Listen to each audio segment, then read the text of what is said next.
Si no se va la luz, espero que no. Bueno, vamos a ver el día de hoy un tema que es de gran interés porque estamos precisamente ahorita en el pico de la pandemia.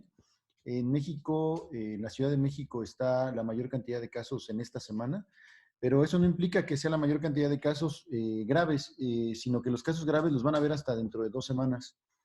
Entonces, en Querétaro tenemos un pequeño retraso en la epidemia porque el primer caso se presentó el 11 de marzo.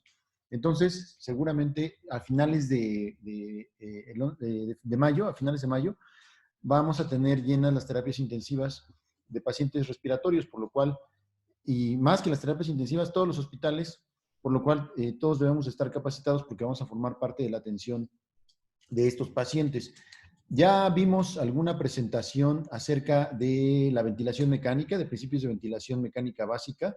En eso no me voy a detener porque pues eso ya lo revisamos y asumo que la mayoría de ustedes saben manejar los ventiladores.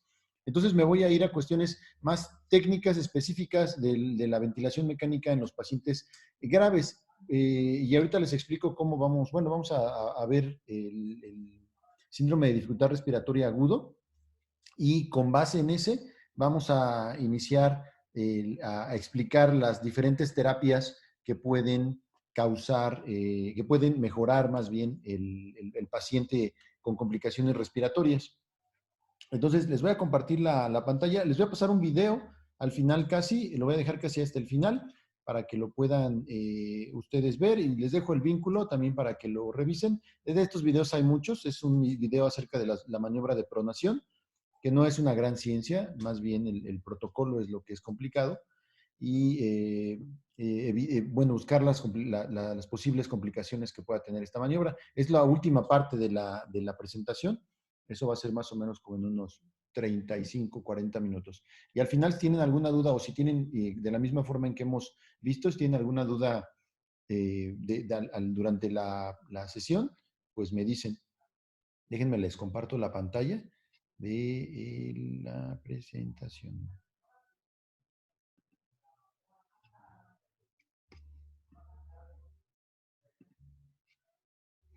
Bien, voy a ponerles el chat para poder verlos, porque si no, no veo si me preguntan algo. Y ahí estamos ya. Bueno, entonces vamos a ver el día de hoy algunos puntos acerca de ventilación mecánica en pacientes con COVID-19, pero más que con COVID-19, con síndrome de dificultad respiratoria agudo, porque esa es la razón por la que los pacientes requieren llegar a ventilación mecánica.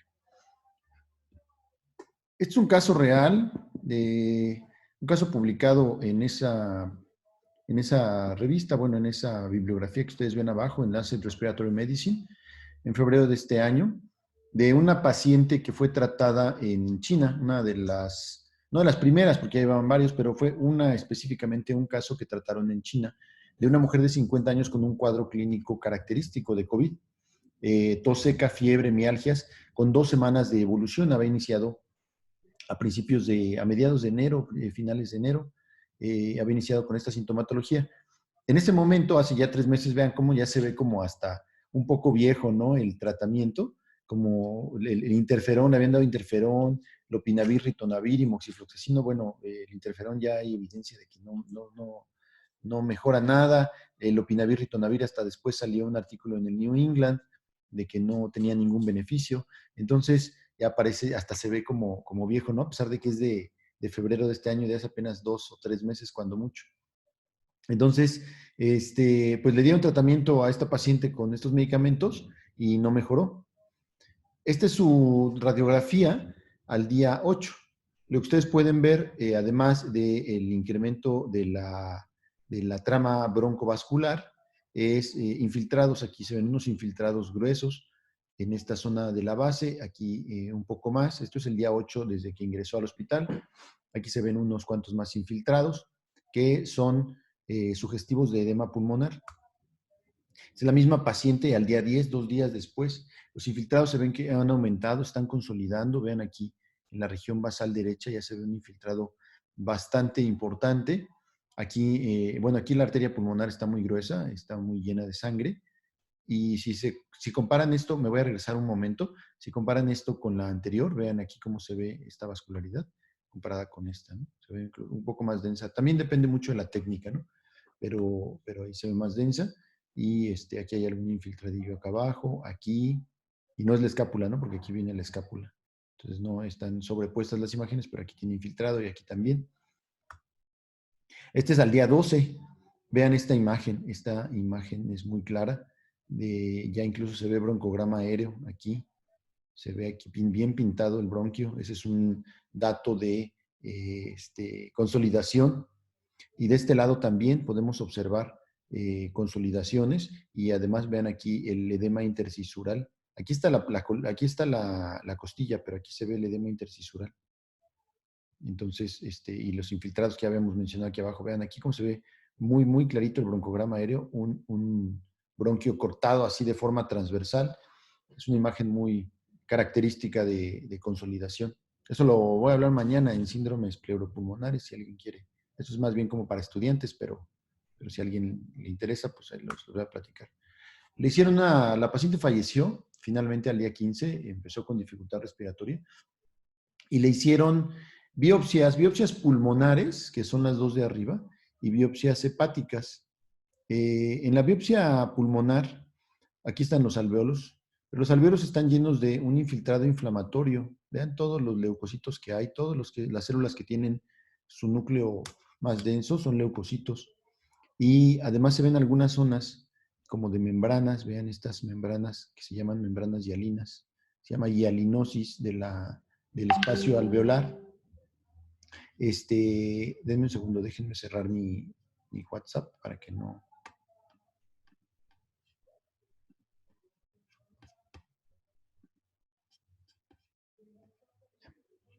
Entonces, se llama hialinosis del espacio alveolar y aquí ustedes pueden ver las mismas imágenes, pero en estos alveolos. Aquí ven todos los espacios alveolares, la inflamación. Este es el hígado, en el hígado se ve infiltración linfocitaria, inespecífica, no es más que, esta es una biopsia de músculo, estaban buscando también infiltración, pero no, se ve aquí inflamación, porque había hecho rabdomiólisis, pero esto ya fue posterior al síndrome de distrés respiratorio. En los hallazgos, bueno, aquí están descritos los hallazgos patológicos, había daño alveolar difuso con exudados mixofibrinoides, membranas hialinas y datos de edema agudo pulmonar. Y en el hígado un poco de microesteatosis, acumulación de vesículas de grasa.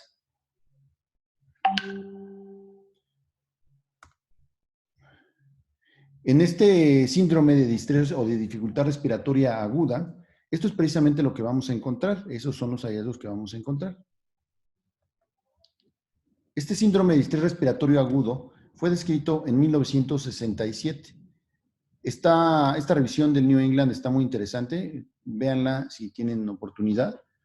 Es de la que obtuve la mayor cantidad de información. Denme un segundo porque no cerré la...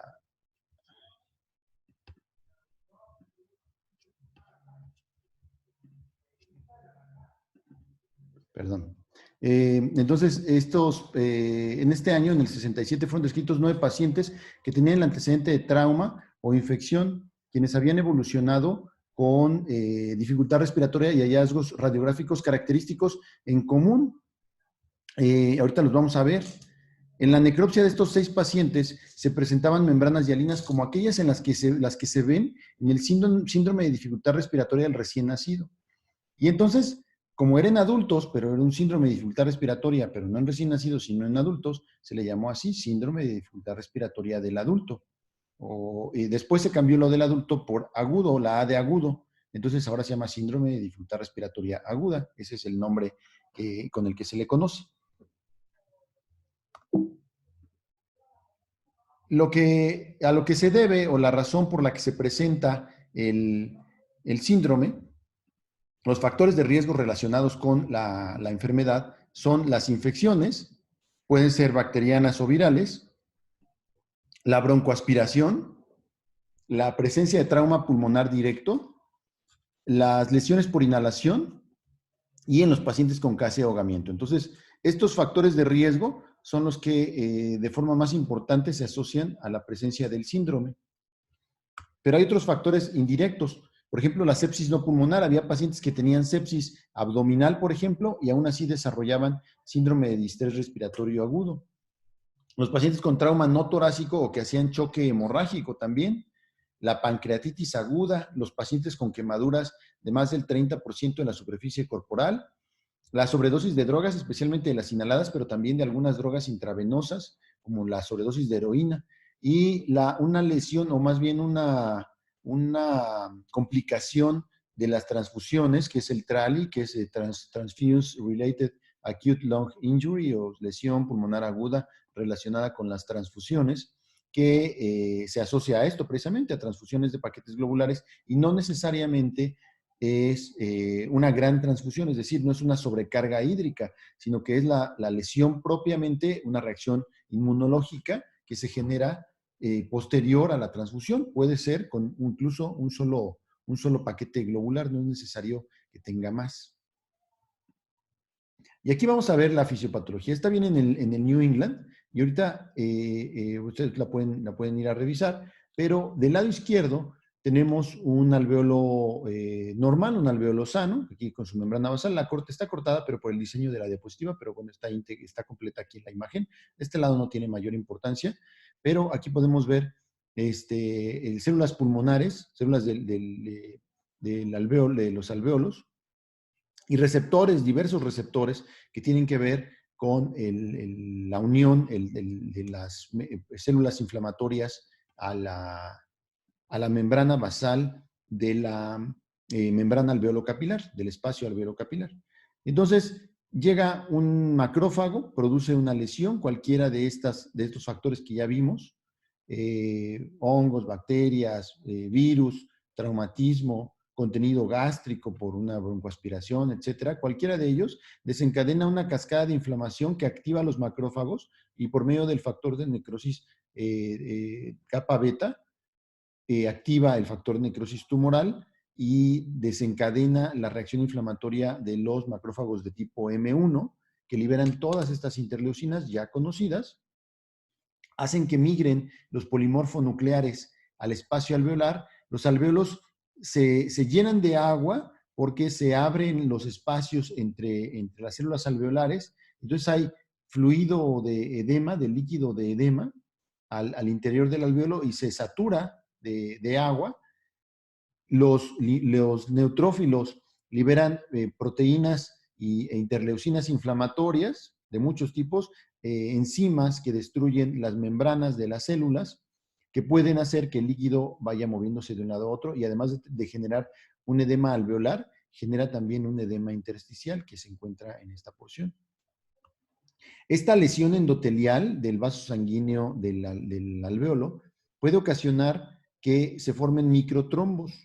De hecho, si ustedes han visto, la microtrombosis es uno de los factores de complicación de los pacientes con COVID. La microtrombosis generalizada, pero la microtrombosis específicamente de los pulmones, como si fueran microtromboembolias pulmonares, que al final de cuentas, si se hacen muchas, pues van a ocasionar clínica de tromboembolia pulmonar. Entonces, todo esto genera una cadena inflamatoria, edema agudo pulmonar, o algo parecido al edema agudo pulmonar, mediado por inflamación y ocupación alveolar. ¿Cómo vamos a hacer el diagnóstico de esta patología? Bueno, hay unos criterios que se llaman criterios o definición de Berlín. Esta definición de Berlín se actualizó en el 2012, si no mal recuerdo, y tiene estos requisitos.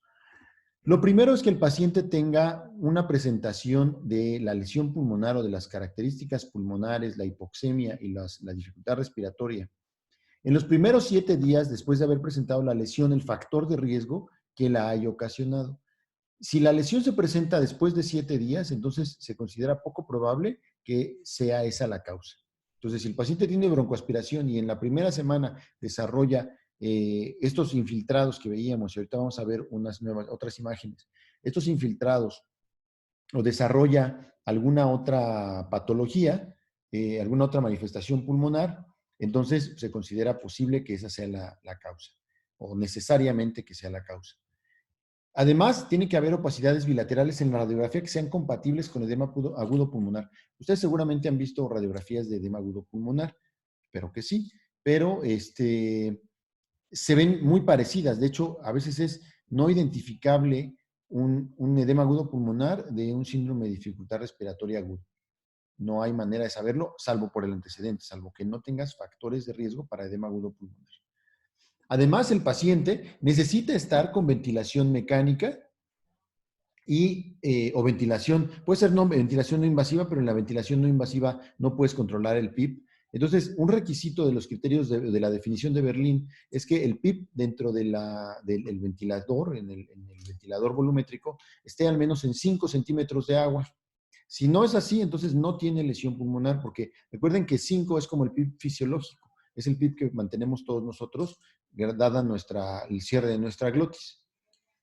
Y la definición más importante está dada por la reducción de la PaO2-FiO2, la relación del PAFI o la relación del índice de Kirby, que se conoce también, que no es más que la razón entre la presión arterial de oxígeno y la fracción inspirada de oxígeno en porcentaje.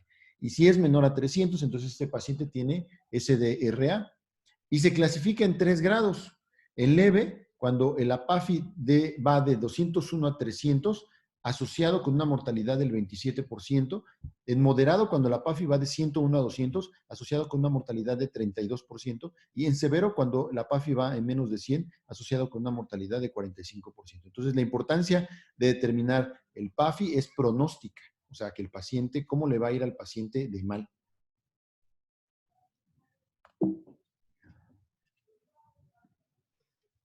Aquí, en esta imagen, ustedes pueden ver, es una imagen que viene en esos criterios, en ese artículo de New England, cómo se ve los infiltrados que confluyen aquí, aquí, aquí, todo borrado como la típica imagen de vidrio despulido, como si se viera borroso aquí, ¿no? Como que no puedes ver a través de él. Así se ve un síndrome de distrés respiratorio agudo. Aquí está el tubo, aquí está el tubo endotraqueal. Ese paciente está intubado, obviamente. Tiene la placa debe ser portátil, pero tiene una cardiomegalia aparente. Esta es una tomografía. En la tomografía podemos ver 2 patrones diferentes. Esto es una tomografía, el paciente está en decúbito dorsal, obviamente. Las zonas anteriores tienen infiltrados, están ocupadas. Esto es el pulmón, esta es la densidad normal del pulmón, así debería de verse en una tomografía. Pero aquí en la cara anterior se ve los infiltrados como una hepatización, lo que se describe en el Robbins como una hepatización roja. Y en la parte posterior se ve un franco consolidado, una lesión de consolidación igual que acá. Pero estas dos están señaladas por una razón que viene en la siguiente diapositiva y ahorita se las muestro. Pero también se ve aquí el patrón de broncograma aéreo. Aquí los bronquios llenos de aire dentro de la zona de consolidación. Porque todos estos alvéolos que están aquí adentro están llenos de agua. Entonces les decía, estos 2 rectangulitos amarillos están marcados por una razón. Y es esta, que le hicieron a este mismo paciente una tomografía por emisión de positrones.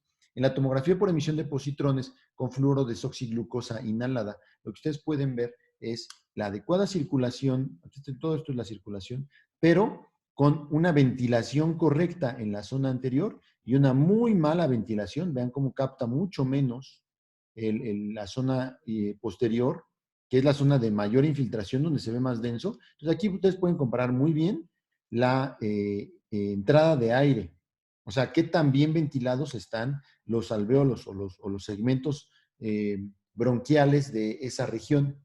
Este es anterior y este es posterior. Y esto nos sirve para una de las técnicas, que es la técnica de pronación, que vamos a ver al final, que es lo último que vamos a revisar. Estas imágenes son hallazgos radiográficos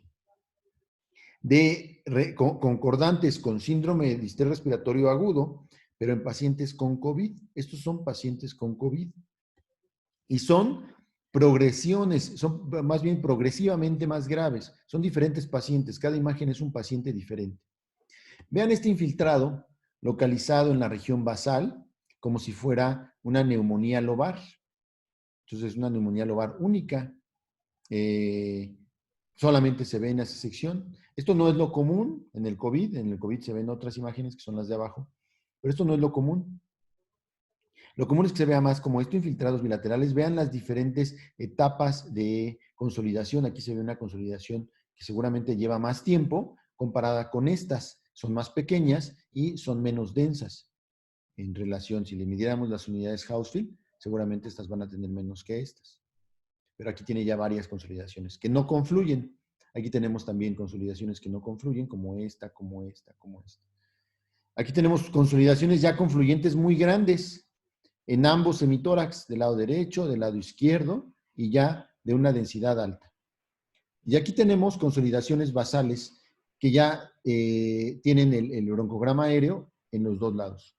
Y por último, el pulmón, lo que se llama pulmón blanco, consolidaciones bilaterales que ocupan prácticamente todos los campos pulmonares en ambos lados.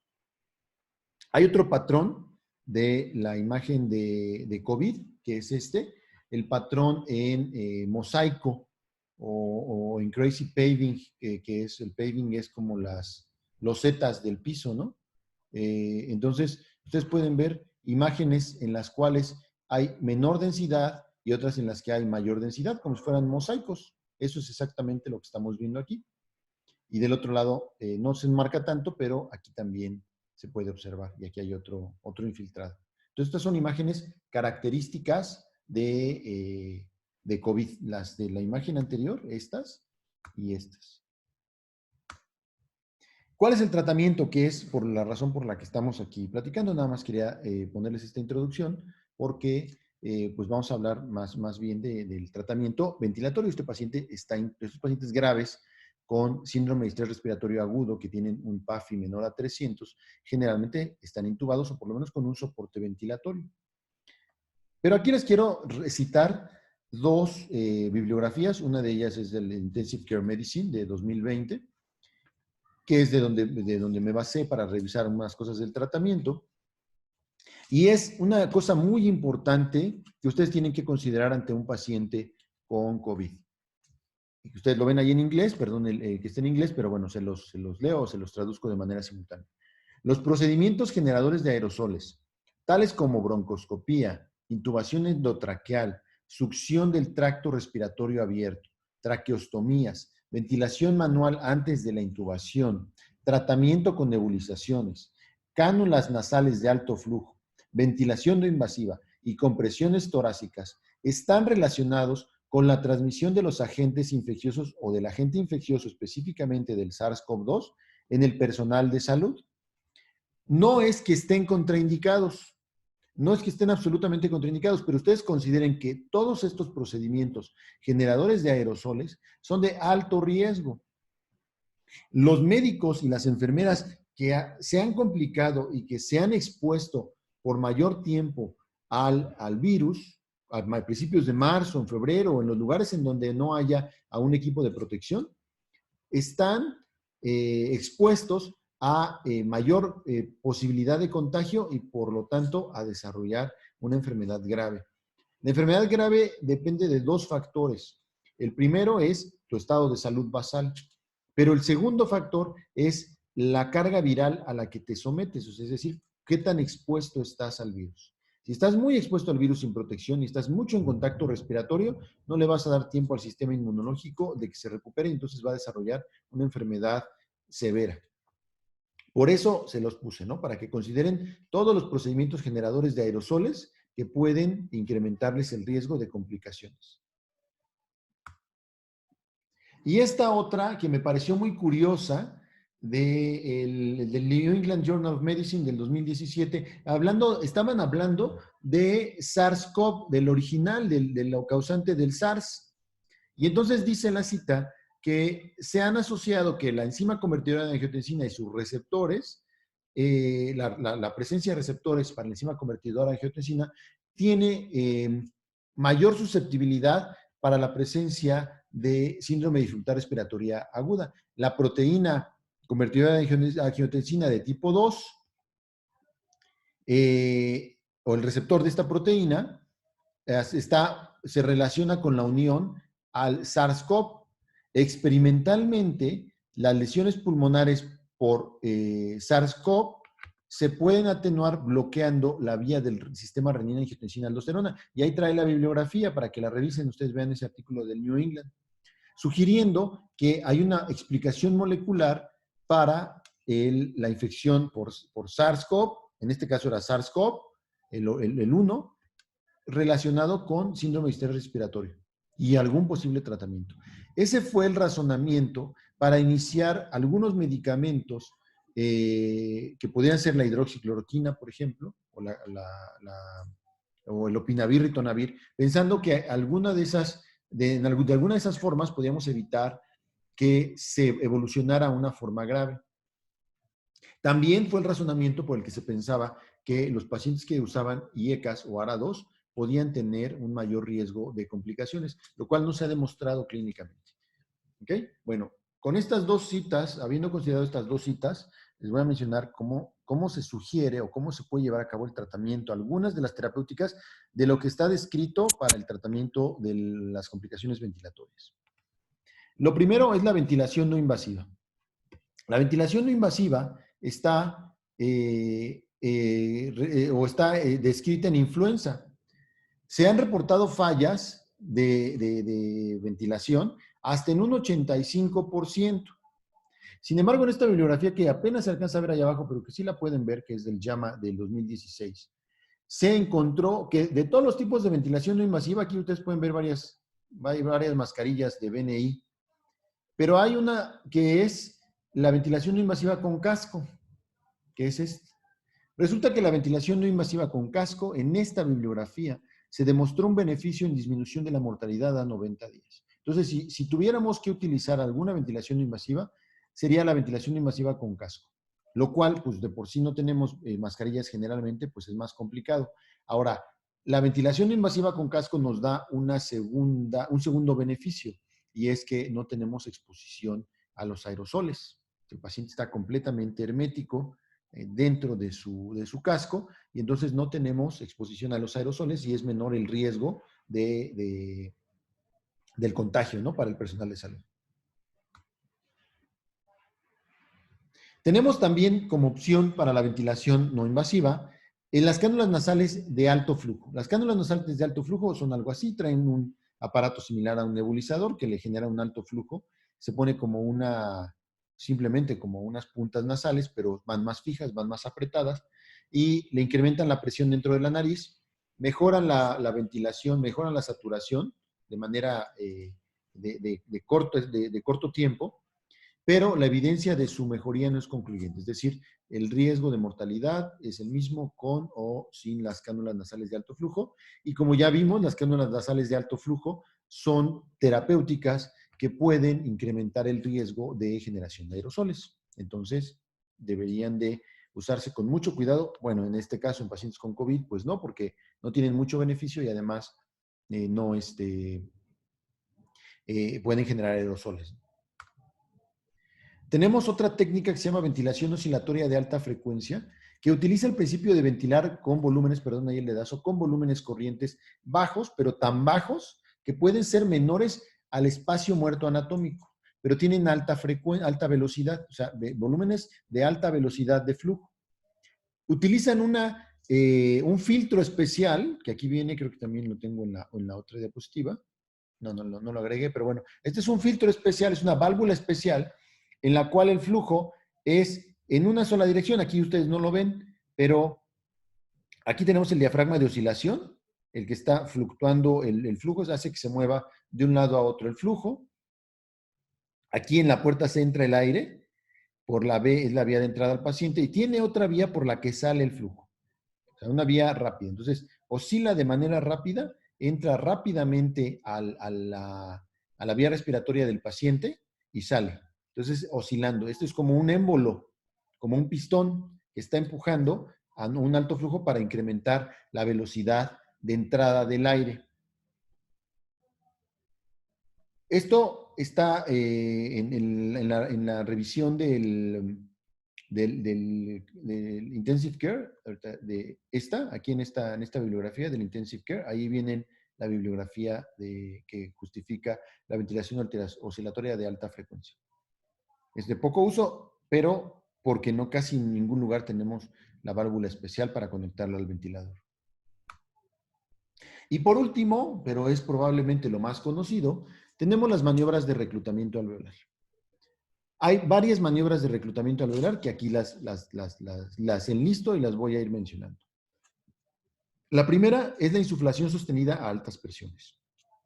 Es decir, incrementar la presión meseta de ventilación hasta 35, incluso a veces hasta más. Pero presiones meseta por arriba de 40 pueden ocasionar barotrauma y favorecer mayor lesión pulmonar. Entonces hay que tener mucho cuidado con el incremento de presiones sostenidas. El segundo es el incremento del volumen corriente o una maniobra de capacidad vital, es decir, hiperinsuflar los pulmones pero con volumen. Para hacer esto necesitamos que el pulmón tenga una capacitancia muy alta, que tenga poca resistencia, que sea muy elástico. Entonces necesitamos hacer maniobras para medir la capacidad elástica del pulmón, que ya lo vimos con las gráficas de la ventilación mecánica básica, cuando lo revisamos.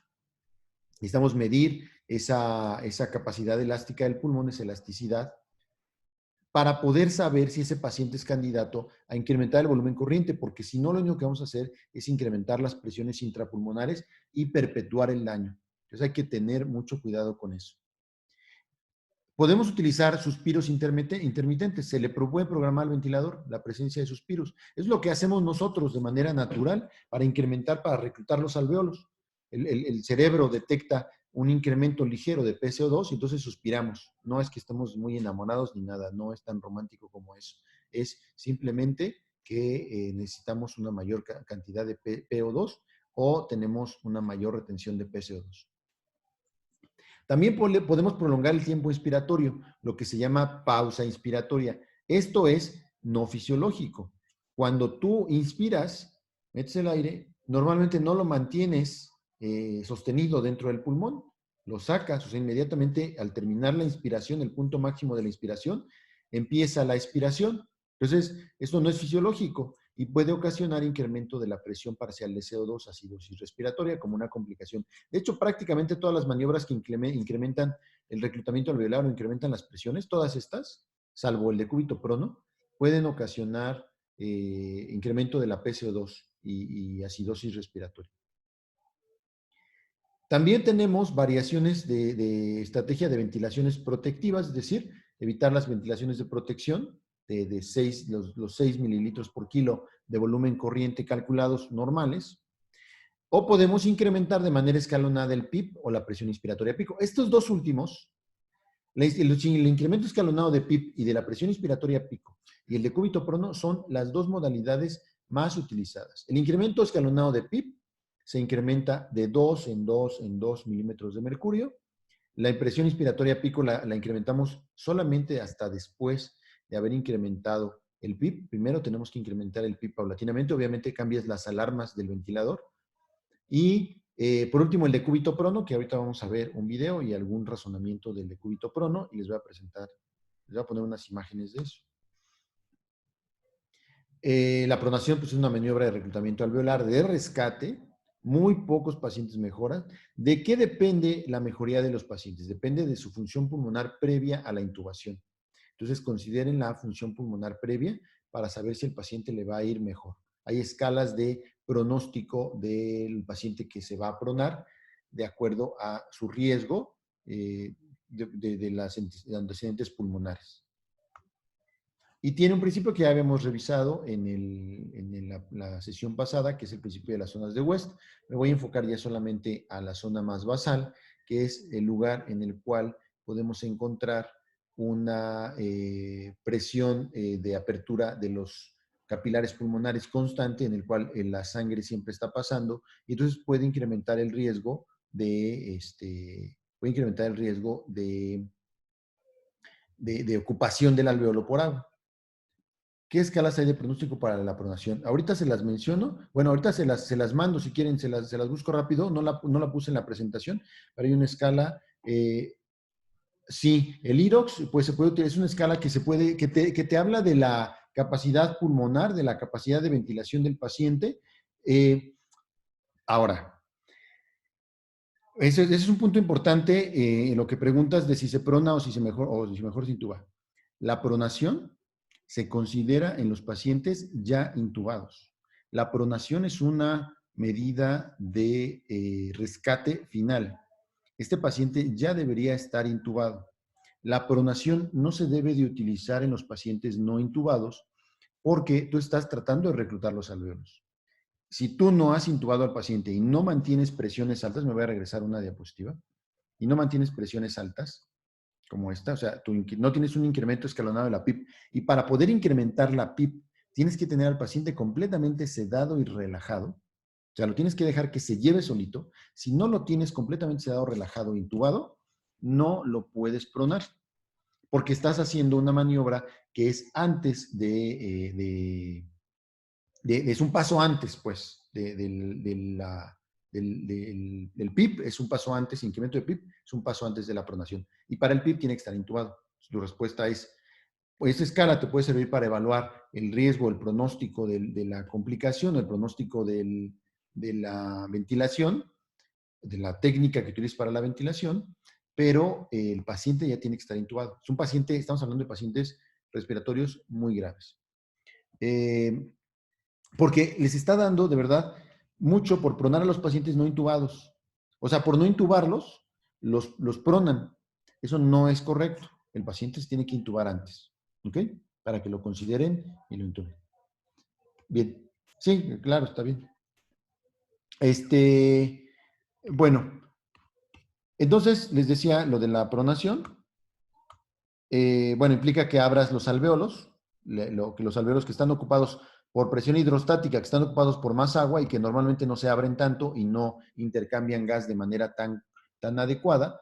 Entonces, normalmente en un paciente en posición vertical, las zonas más declives son las que tienen más presión hidrostática y entonces van a estar más ocupadas por agua y son las que van a estar los alvéolos más colapsados y al revés las zonas superiores. Eso ocurre normalmente en una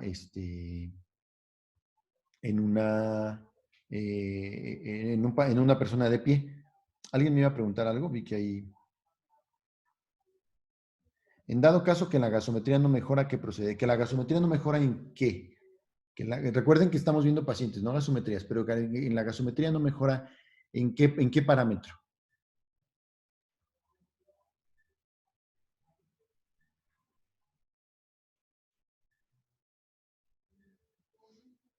¿Cuál es el parámetro que quieres mejorar en gasometría? ¿La oxemia?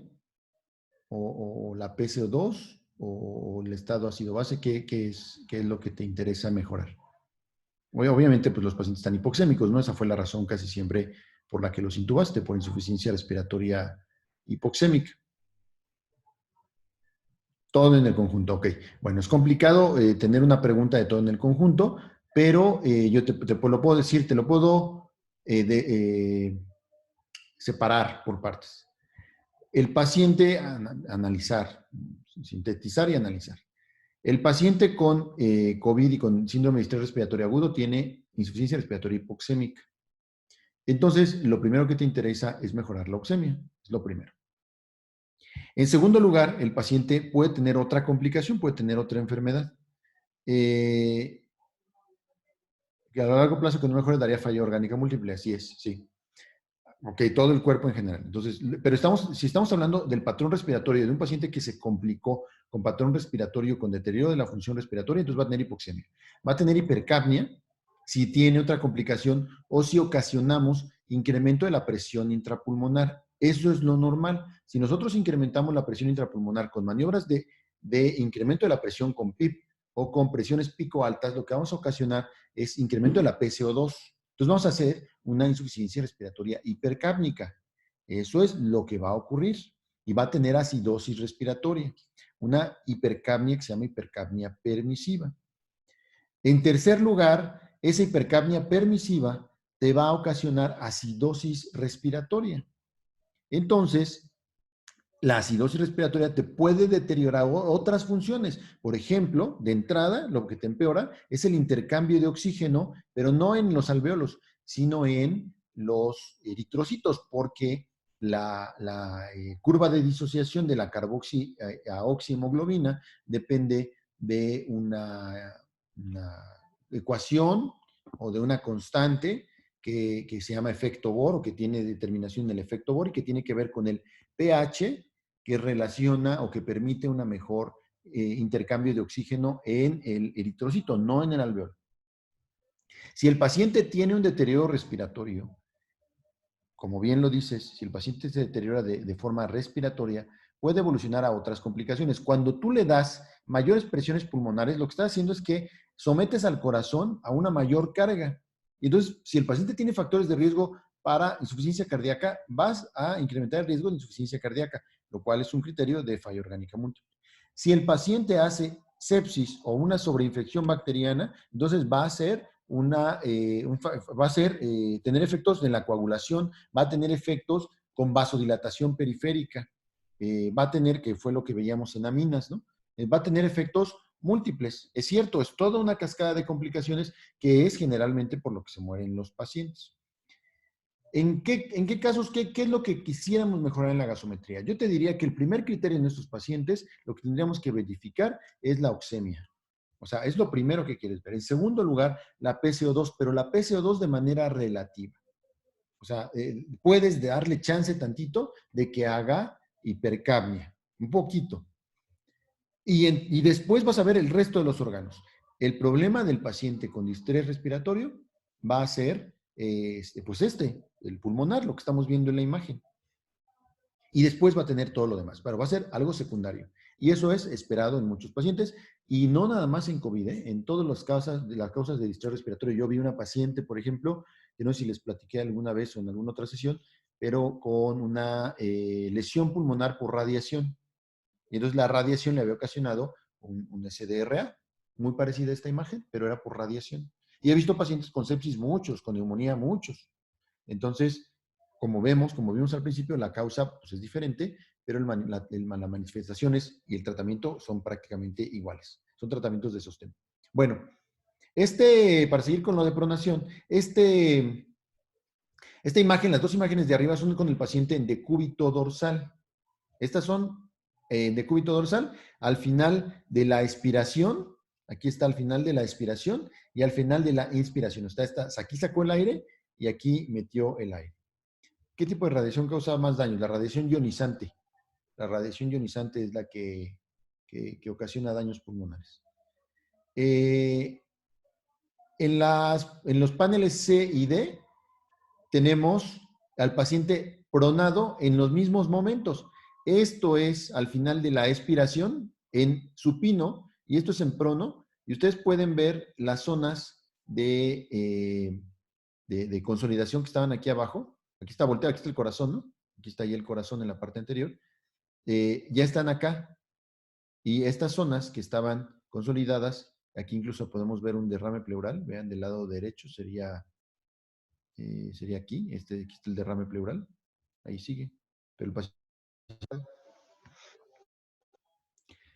Entonces, estas zonas recuperaron su entrada de aire. Y de la misma forma, al final de la inspiración, que es este.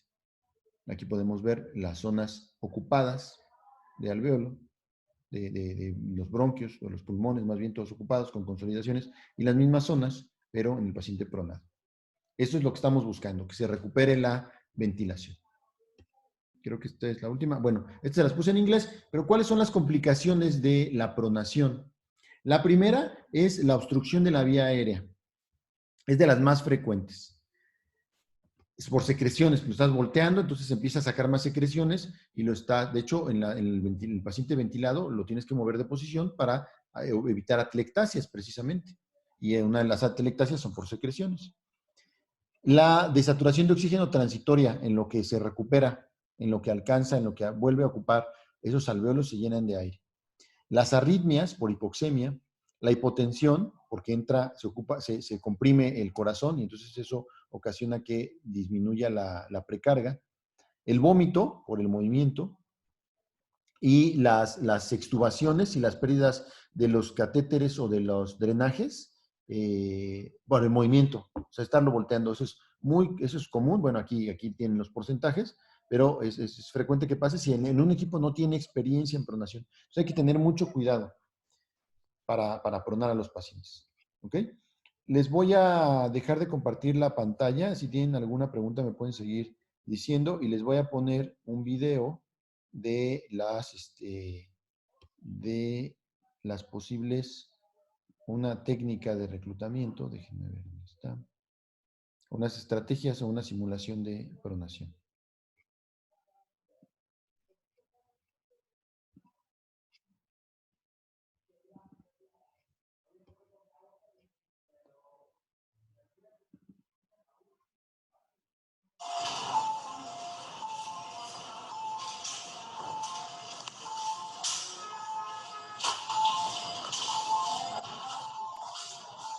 Vean cómo le ponen los colchones. Le ponen los colchones en la parte anterior. Alguien está en la vía aérea.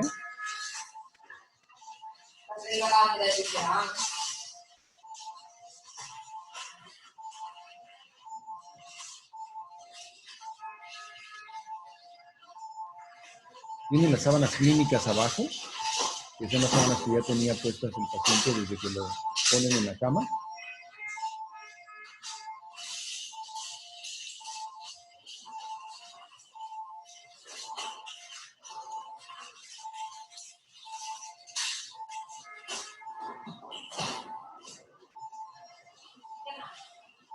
Creo que ya se pone preguntas. No sé si van a querer porque por ti tengo aquí ahora mismo. Fíjate si lo van a querer. Haría porque también es para el 7 del 1. El del 7, el del 4 no, ¿no? Ay, abre esa puerta y pregunta si no quiere que pase por ti. Vean cómo casi lo empaquetan, ¿no? No, vale.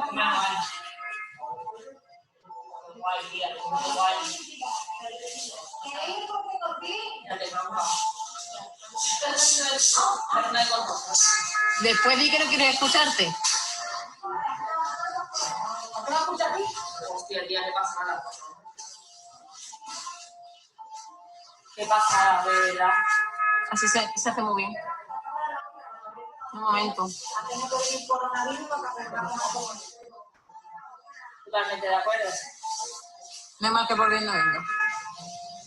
Hostia, tía, qué pasada, de verdad. Flipo.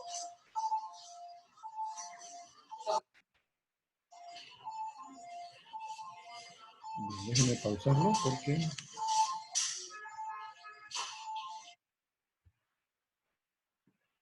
Bien. Bueno, pues así es como se hace la técnica de pronación. Hay varias estrategias o varios protocolos. Es muy variable eso. Se sugiere que la pronación o el tiempo de pronación del paciente en 24 horas sea un mínimo de 11 horas, pero hay protocolos en los que los pronan hasta 17 horas. Recuerden que los pulmones en la cara anterior tienen un menor espacio, los segmentos pulmonares anteriores tienen menor espacio. Entonces, es probable que tengan menos ocupación. Aquí en México, ¿cuántas horas se prona? Depende. Van de un hospital a otro. Eso es como decir, digamos que por gustos o por conocimiento de la terapia intensiva de allí, pero generalmente se dejan, lo recomendado, lo mínimo que dicen los artículos, son unas 10 horas. O sea, casi siempre son 10 horas o 12 horas. Entonces, lo que hacen es voltearlos cada cierto tiempo.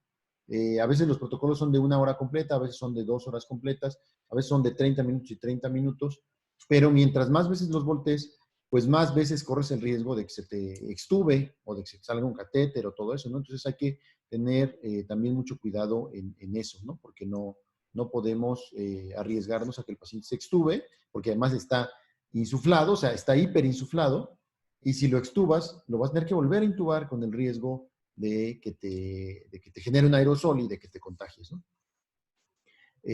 Bueno, eso es la técnica. Y eso es en general lo que quería platicarles. No sé si tengan alguna duda o alguna pregunta.